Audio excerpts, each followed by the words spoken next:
O problema é que nós, às vezes, queremos que tudo caia do céu. Que a saúde caia do céu, que o dinheiro caia do céu, que o emprego caia do céu. Deus está por trás de tudo, mas Deus precisa de você. Mas não de você enfermo, não de você envolvido pelas trevas. Deus precisa de você na luz.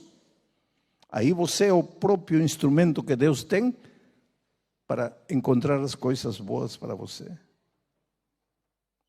Por isso, eu nunca termino uma pregação sem fazer um convite. Deus é luz. E Deus quer você na luz. Você precisa abandonar o mundo de trevas. Você precisa conhecer a luz da palavra de Deus. Você precisa entregar seu coração a Jesus. Como Ele quer ajudar você, como Ele quer curar você, como Ele quer abrir as portas para você. Mas você tem que se deixar curar. Você tem que se deixar amar pelo Senhor Jesus. Uma das coisas que que estou fazendo ultimamente, é pregar a Bíblia verso por verso. Teria gostado de começar essa tarefa quando era jovem. Eu entrei no ministério com 20 anos. Talvez teria terminado de pregar a Bíblia toda verso por verso. Mas quando eu tive essa inquietude já era tarde. E eu não acho que Deus vai me dar vida para pregar a Bíblia toda verso por verso. O que quero provar é que cada palavra na Bíblia não está aí por estar. Cada palavra tem sentido. E às vezes nós lemos a Bíblia com tanta rapidez, com tanta pressa, e esquecemos que a palavra não é milho e que nós não somos galos para ir tragando. A palavra tem que ser mastigada. Eu digo mais, tem que ser ruminhada. Você tem que sacar o suco da palavra. Ler uma vez, ler outra vez, volver a ler, aplicar o texto para a sua vida, reflexionar o que Deus está querendo me dizer neste verso. E desde Gênesis 1:1 até Apocalipse capítulo 22, o último verso, a Bíblia está cheia de instrução, de conselho.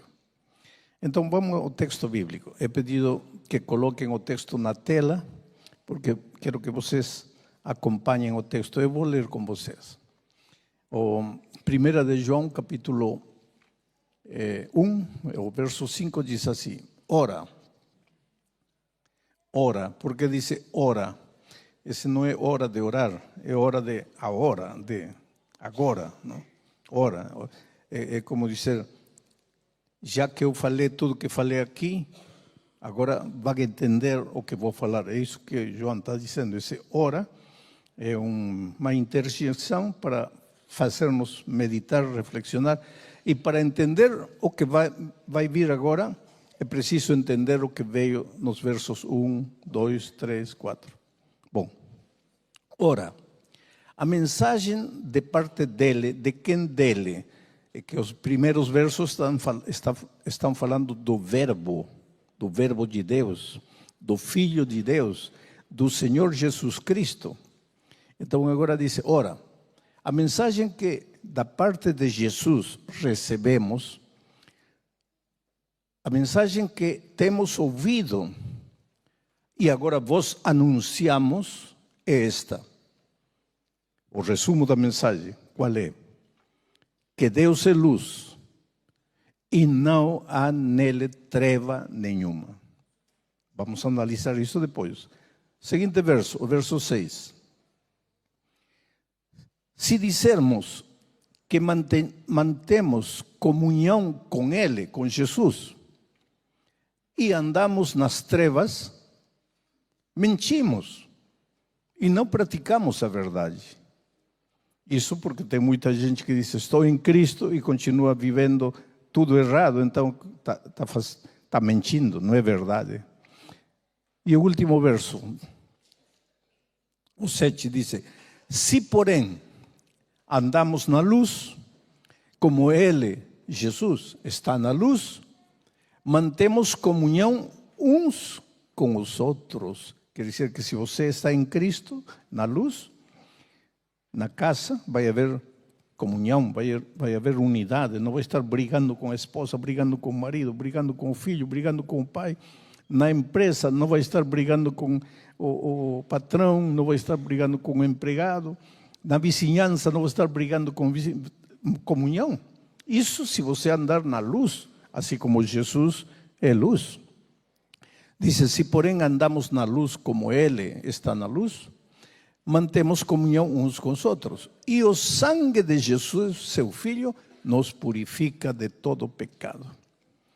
Isto é interessante, porque quer dizer que se você quer ser purificado de seus pecados, mas não quer andar na luz, o sangue de Jesus não tem valor para você. O sangue de Jesus só tem valor para você se você está disposto a caminhar na luz. Bom, agora vou analisar o texto e vou tentar tirar as lições que podem ser aplicadas na sua vida. Em primeiro lugar, antes de tudo, quero que você saiba de uma coisa. Você é precioso, precioso para Deus. Eu sempre digo, você é a coisa mais linda que Deus tem nesta vida. Não importa quem é você. Não importa como você vive. Não importa se você está longe ou está perto. Não importa de que país você vem, de que raça você é. Não importa quantos anos você tem. Não importa se você é homem, é mulher, é velho, é jovem, é criança. Você é a coisa mais preciosa que Deus tem nesta vida. Só que nós vivemos num mundo onde existe a palavra multidão. E a multidão é o mar onde a gota de água desaparece. Então você acha que é multidão? Não. Você acha que esta noite Jesus está aqui, na pessoa de seu Santo Espírito. Não podemos tocar Ele, não podemos ver, mas o Espírito de Deus está pairando aqui. E você acha que Ele está vendo, oh, esta noite tem 400 pessoas, que bonito. Não. Jesus está olhando para você. E disse: filho, que bom que você está aqui, porque para Deus só existe você. É como se só você existisse. E Ele te conhece.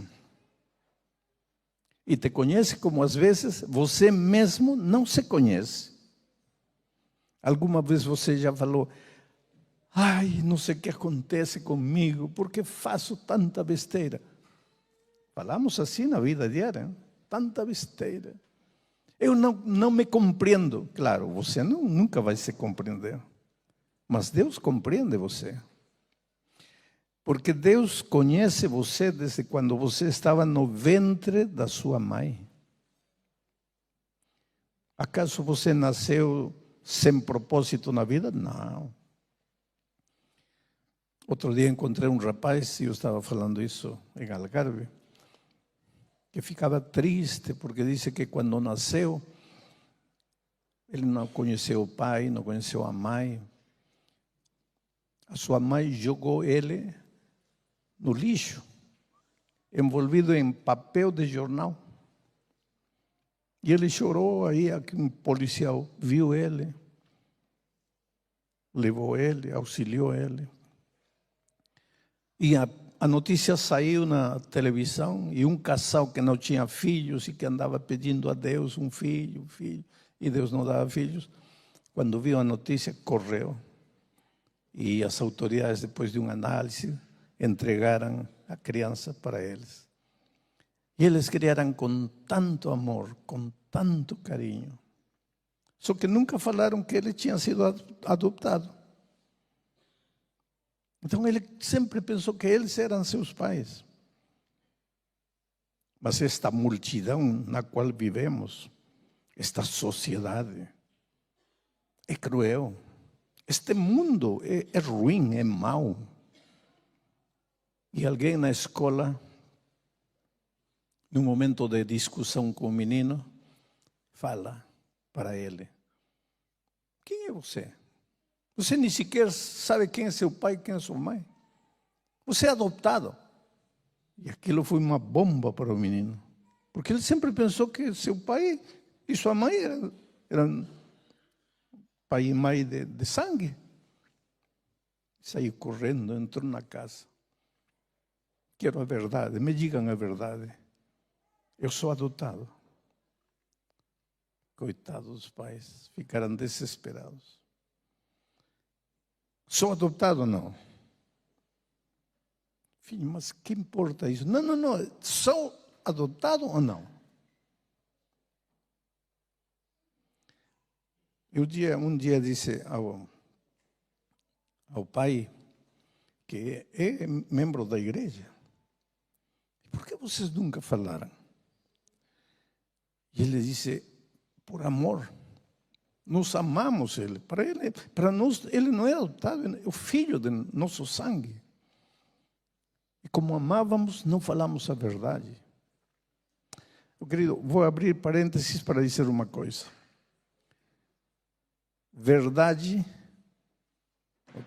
Amor não combina com mentira.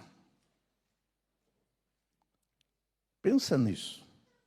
Amor jamais combina com mentira. Nunca diga: eu não te falei porque eu te amava. Quê? Você mente porque ama? A verdade pode doer, mas é como a ferida limpa. Pode doer, pode sangrar, mas como é limpa, sara. A mentira é como a ferida purulenta e você coloca um adesivo, um band-aid em cima. Você sabe por que o band-aid é cor de pele? Para que ninguém perceba que dentro há uma infecção. E você, como coloca o band-aid cor de pele, parece que está tudo bem. Não está bem. Está comendo por dentro. E um dia explota. E quando explota vai ter que cortar o braço porque está gangrenado. Então, por mais que te doia, fale a verdade. Por mais que tenham que todos chorar, fale a verdade. Porque, volto a repetir, a verdade é como a ferida limpa que dói, sangra, mas sara. Fecho parênteses. Hoje esse rapaz disse assim: ninguém gosta de mim, ninguém me ama, meus pais me mentiram, nunca falaram a verdade para mim. Para que eu nasci? Para que eu vim ao mundo? Agora te digo uma coisa. Você não veio ao mundo porque uma noite teus pais tiveram uma noite de amor? Não. Você veio ao mundo porque Deus tem um plano maravilhoso para a tua vida. E você pode dizer: mas onde está esse plano? Cadê esse plano? Esse plano está aqui. E você nunca vai saber qual é o plano que Deus tem para você até não encontrar a palavra de Deus. E por isso que a Bíblia tem que ser o livro da sua vida. É porque através da palavra Deus te fala, Deus se comunica contigo. Então, no texto de hoje, Deus tem uma mensagem para você. E qual é a mensagem? Deus é luz. Jesus é luz.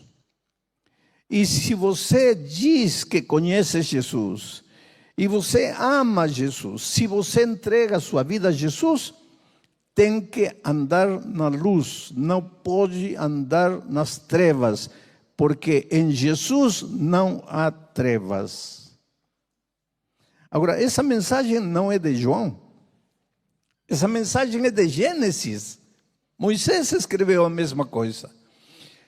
E por que ambos dizem a mesma coisa? Porque o Espírito que inspirou Moisés para escrever Gênesis é o mesmo Espírito que inspirou João para escrever a epístola. Que diz Gênesis 1:1, diz: no princípio criou Deus os céus e a terra. E a terra estava desordenada e vazia. E as trevas cobriam a superfície da terra. E o Espírito de Deus pairava por encima do desordem e das trevas. Para quê? Para colocar ordem e para colocar luz. Porque uma vida em desordem não pode ser feliz. Quando tuas emoções estão desordenadas, você não é feliz. Quando teus sentimentos estão desordenados, você não é feliz. Quando teus pensamentos estão desordenados, você não é feliz. Então o Espírito se movia para colocar ordem.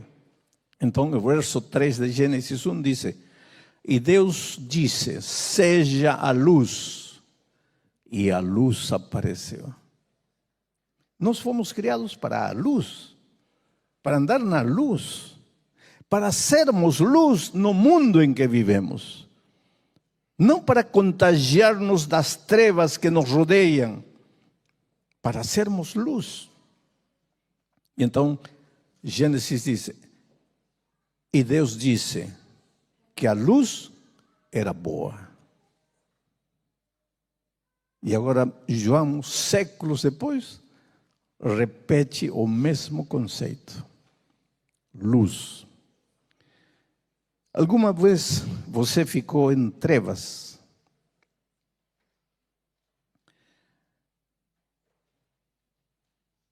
Não consegue andar? Não consegue andar. Se todo está em trevas, eu quero sair, vou cair aqui. Porque não vejo as escadas. Aí quero tentar sair por aí, bato contra a parede. Aí retorno, caio no piano. E quando você está em trevas e procura a saída, não encontra. E só se machuca, só se fere. Bate contra a parede, bate contra o chão, bate contra tudo, porque você está cego, você está em trevas. Estarei pregando em este momento para alguém que está aqui, mas de alguma maneira a sua vida está em trevas. Pastor, o que está querendo dizer? Que você tem que tomar uma decisão e não sabe que decisão tomar. Porque você já tomou muitas decisões na vida e só essas decisões só fizeram sofrer você. E por que as decisões fizeram sofrer? Porque você estava em trevas. Porque você não enxergava. Mas quando você encontra a Jesus, que é a luz, a sua vida se ilumina. E aí você vê, a porta está aqui, então para que estou tentando ir para lá? Aqui tem outra porta. Aqui tem escada, porque está iluminado. Então a vida resulta mais fácil para você. E eu sempre digo, viver é tão simples e tão fácil. Eu não sei por que a gente complica a vida, se a vida é tão simples de ser vivida.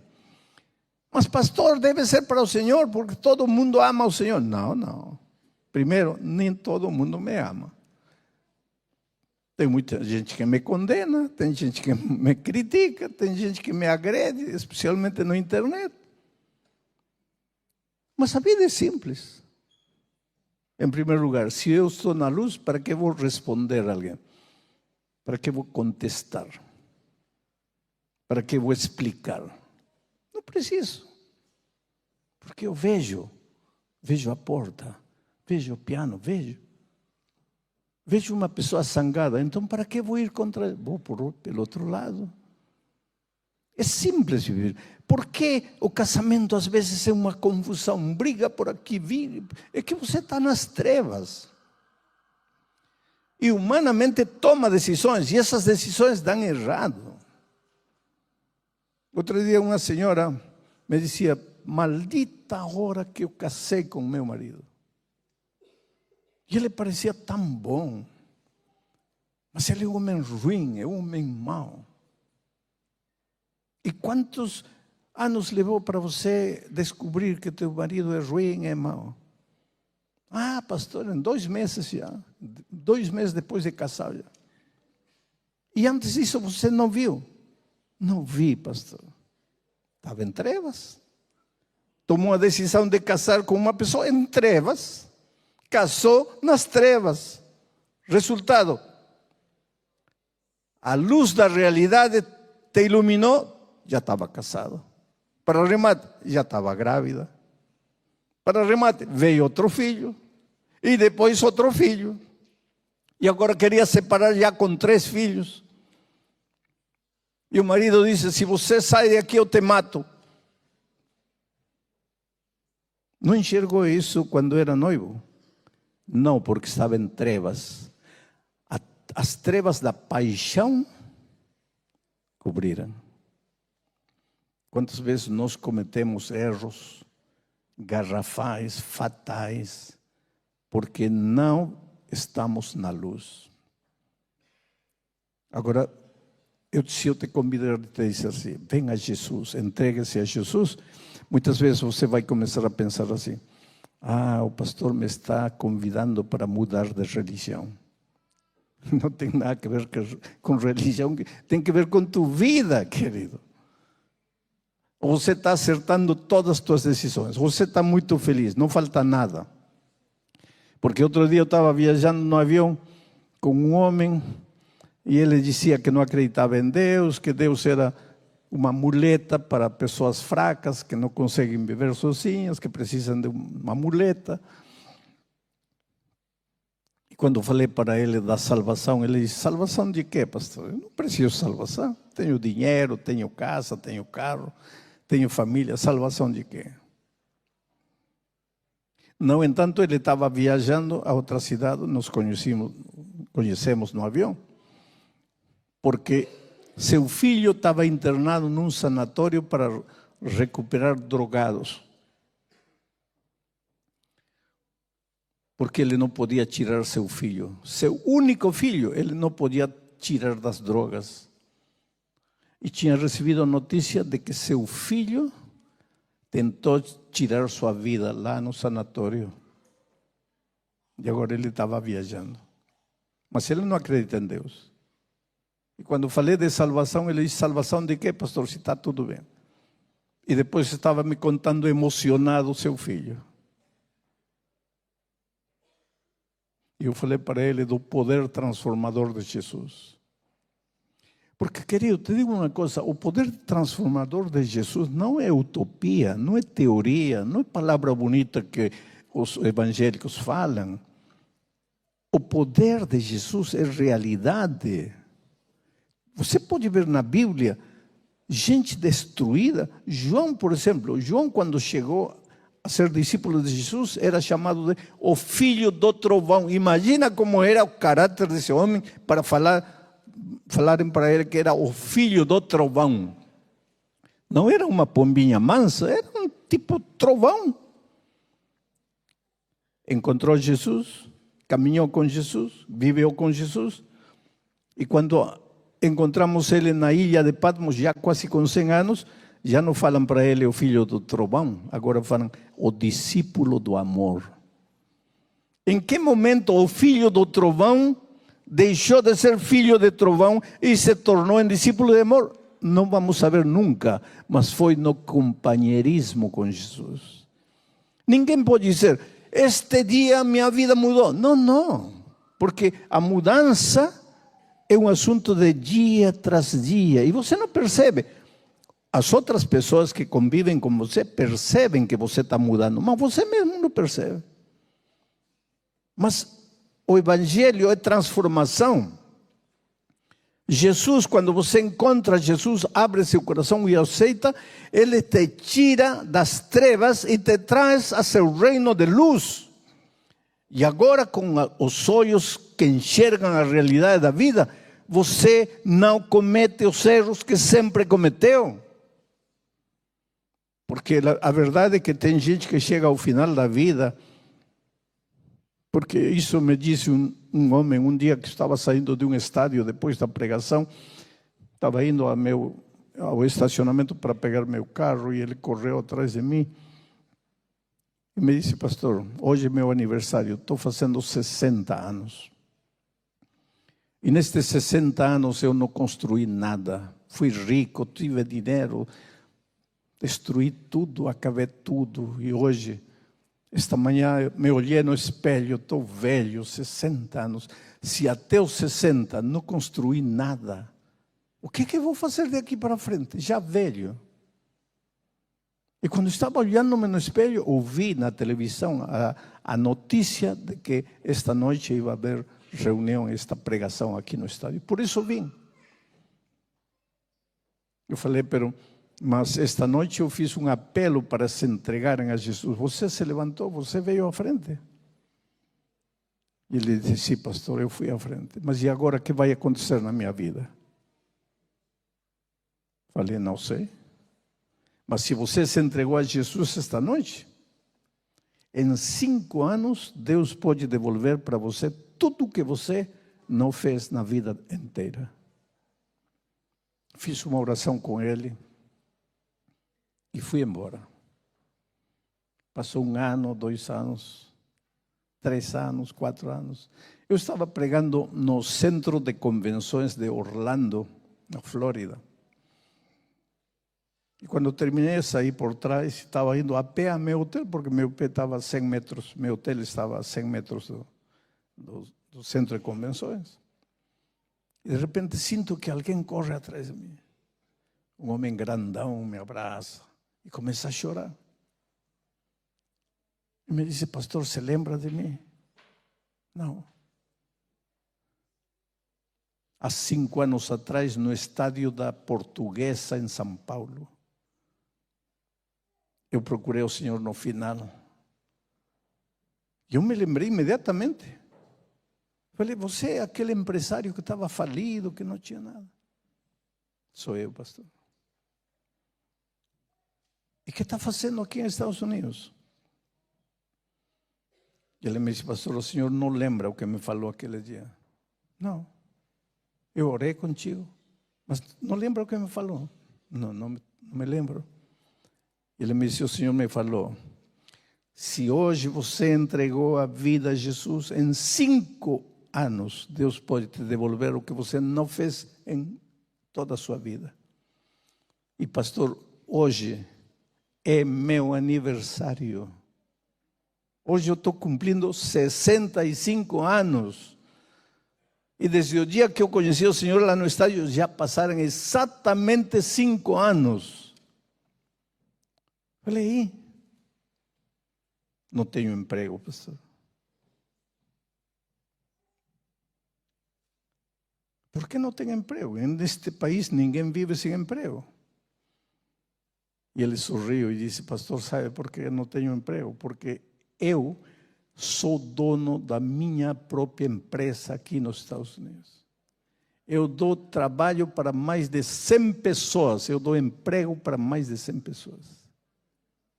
Em 5 anos, Deus me deu o que eu não construía na vida toda. Por quê? Porque Deus tirou ele do mundo das trevas e trouxe ele para o mundo da luz. E no mundo da luz, seus olhos se abriram. E ele começou a perceber que o problema para ele estar nessa situação não eram os outros, era ele. Ele percebeu que o mundo não tinha que mudar, ele tinha que mudar. E suplicou a Deus.